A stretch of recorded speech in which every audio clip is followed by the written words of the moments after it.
Welcome to New Horizon Channel. The ongoing conflict in Gaza after 13 days of extensive aerial attacks and preparations for a ground offensive against Hamas has been discussed by the Israeli Minister of Defense, Jay Galen. He outlined Israel's political and military plans in Gaza, which include airstrikes and ground operations as the initial phase. This plan consists of 3 stages with the goal of establishing a new security entity for Israel, negating the need for permanent troops in Gaza managing its 2.3 million residents. Looking back to 2005, the Israeli government, led by then Prime Minister Ariel Sharon, withdrew 8,000 settlers and military personnel from Gaza, according to the Oslo Peace Accord signed with the Palestinian Liberation Organization. This agreement allowed for the creation of a Palestinian Authority responsible for limited self-governance in certain areas of the West Bank and Gaza. The Palestinian Liberation Organization agreed to recognize State of Israel and restrain armed Palestinian groups. However, this accord did not result in the formation of a Palestinian state. On October 20th, Minister Jay Galen stated that Israel is in the first phase of a military campaign, which includes airstrikes, before moving on to ground operations with the objective of neutralizing terrorists and dismantling Hamas's infrastructure. The eventual goal is to establish a new security entity to allow operations in Gaza without internal threats. He emphasized that this process will not be immediate. Daniel Hagar, the IDF spokesperson, also stated that Israeli military aircraft are conducting significant bombing raids in Gaza in preparation for an eventual ground assault, while also carrying out small-scale operations to gather intelligence on detained combatants as per the Gaza Health Ministry's data on October 20th. The ongoing airstrikes have resulted in 4,137 deaths and more than 13,000 injuries. In a meeting at the Ministry of Defense involving members of the Foreign Affairs and Defense Committees of the Israeli Parliament, Minister Galen indicated that the second phase will include operations aimed at eliminating pockets of resistance, suggesting that Israel will maintain a ground presence to address Hamas forces. Hamas will be countered, with measures taken to retrieve captured individuals and ensure their safe return.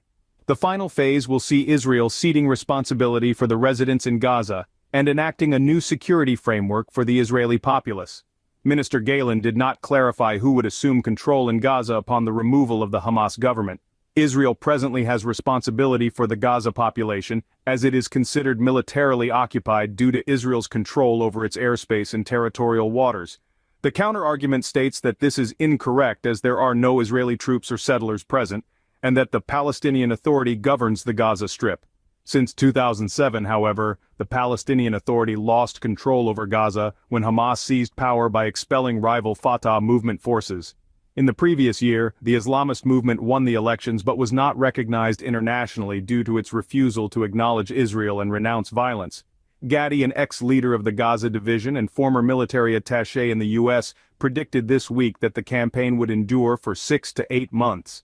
He stated on Channel 12, a national TV station, that acquiring control over Gaza and its subsequent management would take several weeks. This would then be followed by the neutralization and capture of all Hamas militants. Shamni suggested detaining numerous individuals in the Negev desert as a negotiation tactic for the release of over 200 captives in Gaza. On October 20th, 2 of the captives retrieved from Israel were among the first to be released. This was confirmed by Abu Obed, the spokesperson for the Al-Qassam Brigades, Hamas's armed wing, and later corroborated by the office of the Israeli Prime Minister. Abu Obed justified this decision on humanitarian grounds and as a response to accusations by the U.S. administration. During a brief visit to Israel on October 15th, the U.S. leader accused Hamas of actions leading to the death of 19,400 people and the capture of over 200 in a raid on Israel. On October 10th, official sources from Israel and the U.S. identified 2 released women as Judith Ranan and her daughter Natalie. Representatives for the families of the missing and abducted individuals in Israel welcomed this development and urged Arab nation leaders to facilitate the immediate release of the remaining captives.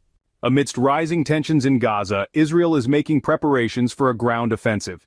Concurrently, the United States has deployed warships near Israel, with 2,000 soldiers in a state of readiness. Israeli Prime Minister Benjamin Netanyahu has announced intentions of engaging in conflict until victory is achieved in Gaza, and has plans to send additional troops to the region. This development comes after the release of 2 American citizens, Judith and Natalie Ranan, by Hamas on October 21st. The two individuals were among approximately 200 who were taken during an attack on Israel on 7th. They are the first of their group to be released, a fact that has been confirmed by both parties involved. Israel has amassed tanks and personnel near Gaza in preparation for the upcoming ground assault, as stated Palestinian officials. The bombings in Gaza that began on October 10th have resulted in a minimum of 4,137 casualties, including several children, leading to the displacement of more than 1 million individuals. Israeli Defense Minister Gallant has stated that the mission in Gaza will not be swift or easy, with the intent to dismantle its military and political infrastructure. This is expected to be a lengthy process, aiming at a revised security situation, eliminating any threat from Gaza. This is expected to extend beyond a month. The release of American citizens was a result of reconciliation efforts by Qatar, as stated by Abu Ubaid, the spokesperson for Hamas's armed wing, the Al-Qassam Brigades. Ongoing unrest in Gaza includes reported Israeli airstrikes on 6 residential structures in northern Gaza on the morning of October 21st, along with a targeted strike on the St. Porus Church in Gaza City, where numerous individuals had sought refuge. The strikes have resulted in at least 8 fatalities and 45 injuries. In the current state of increased conflict in Gaza, Israel is making preparations for a possible ground offensive into Gaza. The United States has deployed multiple warships in proximity to Israel and has also stationed 2,000 troops in a state of readiness. Israeli Prime Minister Benjamin Netanyahu has announced a commitment to continue military actions in Gaza, including the potential deployment of troops to the region. This follows the release of 2 American citizens, Judith and Natalie Ranan, who had been held by Hamas since an incident in southern Israel on October 7th. The release of the Ranans, the first of the captives to be freed, has been confirmed by all involved parties. It is important to mention that approximately 200 individuals were taken during the attack on Israel by Hamas on the evening of October 20th. Netanyahu expressed Israel's determination to continue efforts for the return of all captured individuals. Israel has mobilized tanks and soldiers near Gaza in anticipation of a possible ground assault, as reported by Palestinian officials. Since October 10th, bombings in Gaza have resulted in 4,137 casualties, including a significant number of children, causing over 1 million people to evacuate the area. Defense Minister Gallant, in a speech to an Israeli parliamentary committee, stated that the task ahead would not be swift or straightforward, and it would involve the removal of Hamas and its military and political structure at a considerable expenditure. He added that the subsequent phase would be more prolonged and focused on establishing a different security situation wherein Gaza would not pose a threat to Israel. Regarding the release of the American captives, Abu Ubaid, the spokesperson for Hamas's armed wing, the Al-Qassam Brigades, stated that the release was a gesture in response to reconciliation efforts by Qatar and intended to counter claims made by President Joe Biden and the U.S. administration. Reports of ongoing violence in Gaza include Israeli airstrikes on 6 houses in northern Gaza in the early morning of October 21st, which resulted in 8 Palestinian deaths and 45 injuries. Israel has also targeted the St. Porus Church in Gaza City, a place of refuge for hundreds of people. Prior to this, Israel had called for the evacuation of civilians from the northern half of Gaza, including Gaza City.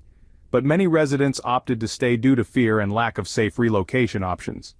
In response to inquiries about Israel's actions in light of international law, U.S. State Department spokesman Anthony Blinken stated that Israel has the right to self-defense and added a reminder of the necessity for all operations to be conducted in accordance with international law, humanitarian law, and the laws of war. The UN Office for the Coordination of Humanitarian Affairs reports that over 140,000 homes in Gaza, nearly a third of the total, have sustained damage, with nearly 13,000 being completely destroyed. International efforts are underway to provide assistance to Gaza via the Rafah border crossing, which is not under Israeli control. Western leaders have expressed support for Israel's actions while also acknowledging the challenging circumstances faced by civilians in Gaza. Several nations with predominantly Muslim populations have called for an immediate cessation of hostilities.